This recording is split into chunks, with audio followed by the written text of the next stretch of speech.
Good morning. My name is Angie, and I'm here at work. I'm the only one here, so I'm gonna knock this out. I have spending some time with some family who flew in from across the United States, and we're meeting in Orlando on Wednesday. So from Wednesday to Sunday, I'm gonna be over in Orlando. So I don't want this lingering over my head, so I'm here at work. And I just want to take a few moments of your time. And I want to talk to you about some ways that we as future educators can help and assist English learner students. This is a very interesting class. This caught me off guard. I am not I don't know technology. And that's something I need to work on because technology is taking over. So there's that. So here we go. I want to talk to you about some stuff. And I do have notes. So I apologize if I'm looking down. I apologize. I am reading my notes. So, cultural influences. Cultural influence, they do affect the way that you teach. They do affect the way that your students are learning. There are some tips that you can utilize in the classroom, such as communication styles. If you're a hands talker, I am. I use my hands when I'm talking. You can be more with your hands while you're talking to emphasize points, to let an English learner, student, or parent know. You can let them know the importance of whatever content you're covering, even with your hands. Learning your students' learning style. Learning whether they're auditory learners, whether they are hands-on learners. Those are important little tips and tools that we need to know so that we can know how to present curriculum, how to present the lessons that we're going to teach that goes and corresponds with their learning style. So if we have to differentiate, then that's what we have to do.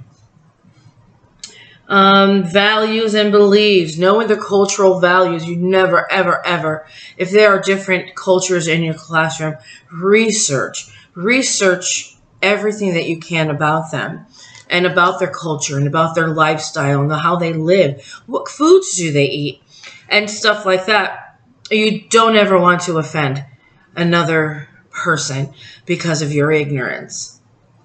So it's our job to educate ourselves within the students that are in our classroom, because it's our job to make sure that we make them feel safe, that we create a safe classroom for them. And that's just one of the things that we can do, proactively do for our students and for ourselves. Behavioral expectations. Cultures, some cultures, listen to me. Some cultures, behavior, some aspects of behavior may be normal and acceptable in their culture, but in the classroom culture, you need to shape those behaviors and create a classroom culture and have expectations within that classroom and let our students know what is acceptable and what isn't. Cultural competence and its role in teaching English learners. It's important that we create an inclusive environment where everyone feels included, making students feel safe and valued. Differentiated instruction, adapting teaching methods to meet diverse needs. Effective communication, using culturally relevant ways to talk with our students and our families. So you're not going to go in front of your class and you're not going to go in front of your students and, speak their language as if, those words now, no cap, nowadays means I'm not lying. You kind of come across ignorant. So if we can keep our level of professionalism up and use our educated words when speaking with our students, whether they're English learners or not, and just keep that barrier of professionalism way the bar set up here. Integrating English learners' cultural values and beliefs in the teaching. I think it's important that you do that, even on a regular. You can support your curriculum with different cultural aspects. Whatever culture is in your classroom, incorporate that into your curriculum some way, somehow. Think outside the box and figure it out. Differentiated instruction, again, it's super duper important that when you're incorporating the cultures into your lessons, into your curriculum, that you may have to differentiate some of the topics. You may have to use simpler words. You may have to do all of those things.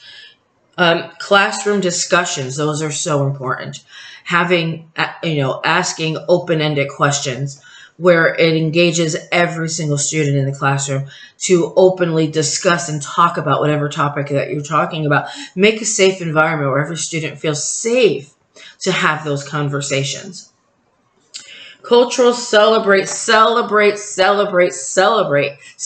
differences. Celebrate cultural holidays. Celebrate. God made us a melting pot of people. Down when the Tower of Babel was falling. Well, it did not fall. But when those people were trying to reach heaven, and God was like, no, not today. Not today. It's not going to happen. So what did he do? He didn't knock it down, but he confused them, and he made all of them speak a different language. And then they all just scattered out. So it's important that we celebrate. What the devil meant for evil, God took and he turned it into something beautiful. Different cultures are beautiful. Learning about different ethnic grounds, it's beautiful. It's beautiful. The role of culture in student learning. Culture shapes how students see and engage with learning. It also affects their motivation, their participation, their interactions with their friends and their teachers. Influence of school and classroom environments. It's important that we do, again, create an inclusive atmosphere. It is important that we use language-rich environments. That's the classrooms with visual aids, classrooms with language supports, a classroom with opportunities for meaningful communication between the students and the educators. Steps to create an inclusive environment. Again, you have to be cultural relevant. You got to use cultural relevant materials in the classroom. You got to have the posters. You got to have the books, the multicultural books. You have to have it. Professional development. Staff, definitely. We need professionally. We have a Title I tutor on campus, and she does at least about 4 different personal development throughout this academic school year. And, they're very fascinating. She talks about collaboration. She talks about differentiating curriculum. She's really big on the collaborating. Community environment. We have to engage our families and communities in our school or even classroom activities. It's super important to do stuff like that. Strategies for supporting and celebrating cultural diversity. Of course, we have to have multicultural curriculum. If you don't have it, differentiate it. We have to have cultural projects. If there's a holiday coming up like Kwanzaa, go ahead and make something. Make something. If there's a Jewish student in your classroom and it's about Christmas time, go ahead and talk about menorahs and make one. Have a class project on one. Strategies for leveraging home language and cultural assets. We need to have bilingual resources within our classrooms. We have to provide materials for students to work at home with their families for developing language. We have to have family engagement. That is an absolute must. Involve families in a learning process to connect what's happening in school to what's happening at home. Cultural expertise. We need to use students' cultural knowledge as a resource in our lessons. Not only will it boost our kids' self-esteem, but it'll create an inclusive environment within the other students. Supporting the needs of an English learner in a classroom. Individualized learning plans. Create tailored plans for each student. I know it's going to be time consuming, but it's teaching is not the same cookie cutter for each kid. It's not. Each kid is unique. Each student is different, and we should be doing our very best. We should be doing our very best every day and making sure that we differentiate our curriculum, making sure it's tailored for each student, and making sure that no one is left behind. We can use scaffolding, structured support to help our students progress forward. We can use cultural relevance, using the content and stuff, again, from our students. Make safe learning environments. We have to create a safe learning atmosphere in our classrooms where our students feel respected and accepted and loved. Peer support. Encourage peer mentoring and group work. Again, collaborating your students. Put a strong English student with a struggling English student and assign assignments and watch them flourish.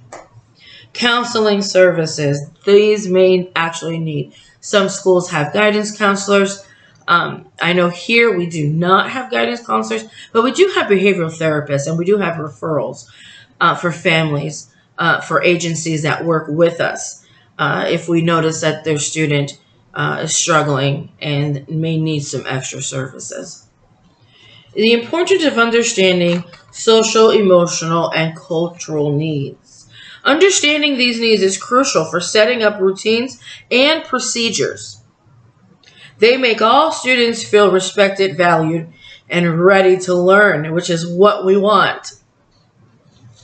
Home and school connections. Family and community, they really are a big influence on our language and learning students. It is important that we include them as much as we can, however that we can.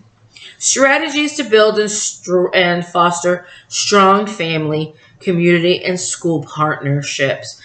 We need to have regular communication. We need to maintain a planner that has just constant communication back and forth, back and forth.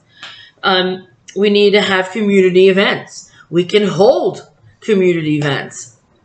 Of course, we need to talk to our principals and get the okay, but that would be fun to do. There's holidays that we can do. Halloween, if we don't celebrate, you can have a harvest festival. These involve the community and families to come on in. Family resource centers. We need to create a space where we have resources for families that may need them. Whether it's a shelf on your filing cabinet with a binder full of resources that are available for families in your area, in your county, maybe another county, off as well. It's important that we have that when we have a family that maybe a mom comes in and she's in a battering situation and she's looking for help. If you have created and fostered that safe environment, you'll have the resources to go ahead and give these families so they can get the help and the stuff that they need. Effective family engagement practices. The inclusive communication, of course, use multiple languages and communication methods. Family involvement, include families in decision makings and school activities. Intentional strategies. Offer workshops and resources to help families support their children's education. Inclusive community engagement practices. Cultural liaisons, employ staff who can bridge cultural and language gaps between the school and the community. We have several Spanish speaking. I included here on campus um, that we do offer those classes for families that need to learn English. We offer them one night a week during the academic school year for our families to come on in as well. Partnership with local organizations. That's a big one. And community learning. That is, create opportunities for community members to engage in school activities, promoting mutual understanding and respect. I am sorry I went over the allotted time. That's because I'm such a talker anyways. But God bless you. Thank you for your time. May God shine his face upon you. Bye. Thank you.